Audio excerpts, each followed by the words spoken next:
Start APU. Select master switch to on. A fun way to check to see if the APU is starting since you do not have the cam page initially is to see the compass swing when the APU is starting. Can you tell me why this happens? Do comment if you know the answer.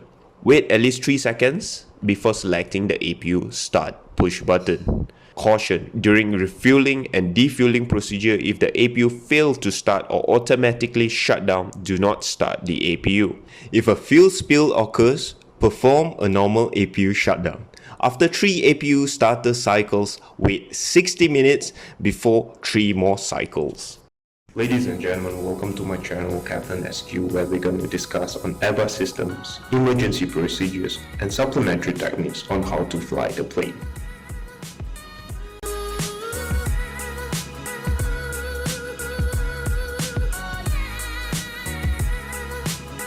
A320 Refresher Series Episode 2 Preliminary Cockpit Preparation.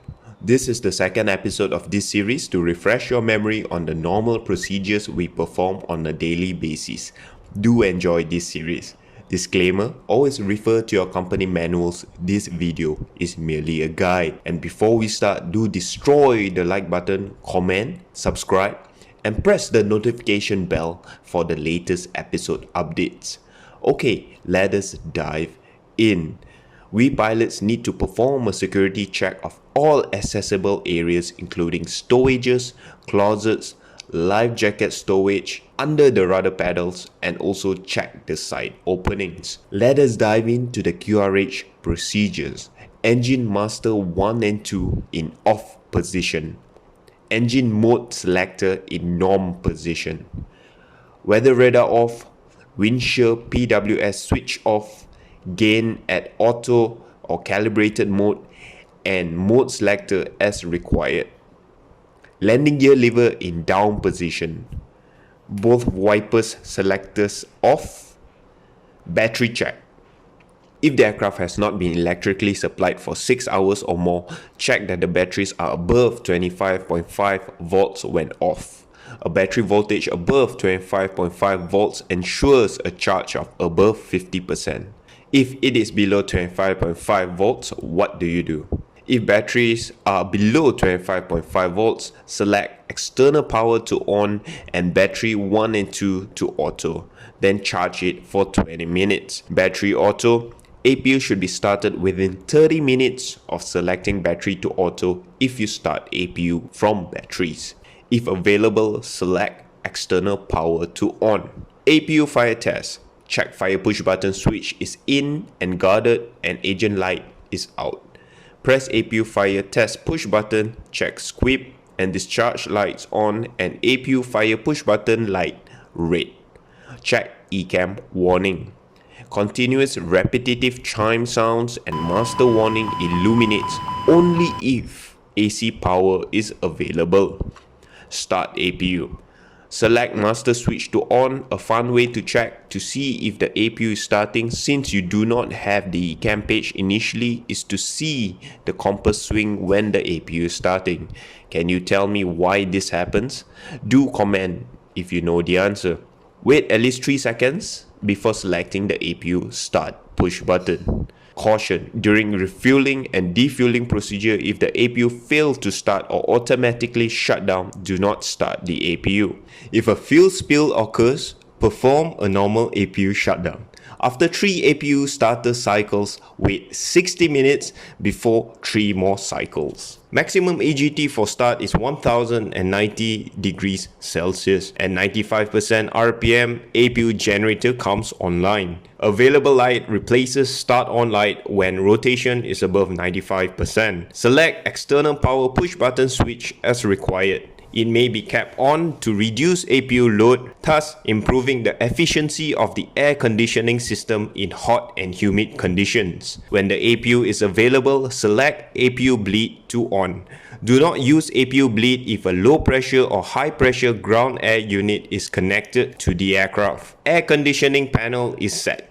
Ensure all white lights are off. Cross bleed selector is at auto, and zone temperature selector as required. Can you tell me what is the full range of temperature? Do comment below.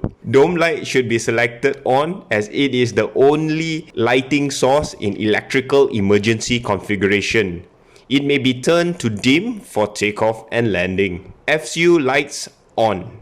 Edges, pedestal and display lights. EFB or ACAS initialization. If your aircraft is equipped with it, start and check the EFB, the EQRH in accordance with your operator equipment. Initialize the ACAS if it is installed in your aircraft. FMGC pre-initialization.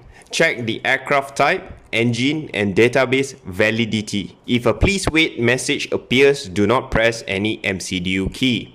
Enter the flight number, enter departure and destination airfields, start EFB synchronization with FMGC and check flight operations status page as per your company equipment and procedures. ECAM logbook check. ECAM recall, CM1 press the recall button for at least 3 seconds to recall all warnings that have been cleared or cancelled during the last flight. Check any warnings with MEL and call maintenance personnel if required. Both crew members check the logbook, which is the DDML, for any deferred defects. For any deferred defects, MEL or CDL items should be activated. CM1 signs to accept the aircraft. Preliminary performance determination. Both crew members perform preliminary loading and performance calculations and cross-check. Any deferred defects, MEL or CDL items should be activated. Both crew members perform preliminary takeoff performance calculations and cross-checks. Before walk-around, crew oxygen pressure. If oxygen pressure indication is half box in amber, refer to minimum flight crew oxygen chart in your FCOM under limitations. Check hydraulic reservoir fluid levels are within the normal range and check engine oil quantities are at or above required level. Refer to your company recommended level. Check the upper ECAM display to confirm flap position agrees with handle position. Check that the speed brake is retracted and disarmed. Warning: if flight control surface positions disagree with the control handle position, check with maintenance before applying hydraulic power. Park brake on.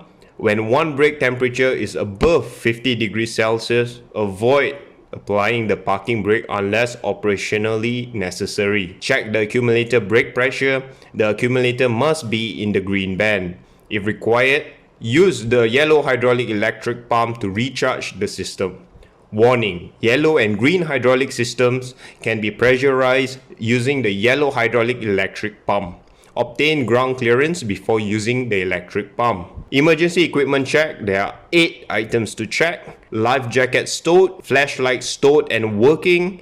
Check fire extinguisher serviceability in accordance with your airline SCP. Crash X, fire gloves, smoke hood stowed, escape rope stowed and oxygen mask stowed.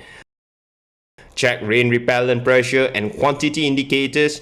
Check rear and overhead circuit breaker panels. Ensure that the 3 gear pins are removed and stored on board. And that's it for this video. I hope you find this video useful. Do like and subscribe, and I will see you guys in the next video.